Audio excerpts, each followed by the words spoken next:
Mariing kinondena ni Bulacan 6th District Representative Salvador Pleito ang pagtukoy sa kanya ng ombudsman bilang sangkot sa umano'y anomalya sa mga flood control project. Ayon kay Pleito, handa siyang makipagtulungan sa Anti-Money Laundering Council o AMLAC o sinumang otoridad para lumabas ang katotohanan. Hiling niya sa publiko, iwasang bumuo ng konklusyon o magpakalat na hindi beripikadong impormasyon na makasisira sa kanyang reputasyon.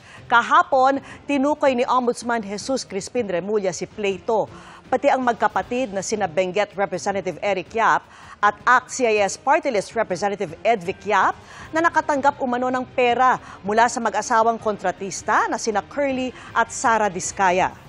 Batay umano yan sa pagsusuri ng AMLAC sa daloy ng pera sa mga account.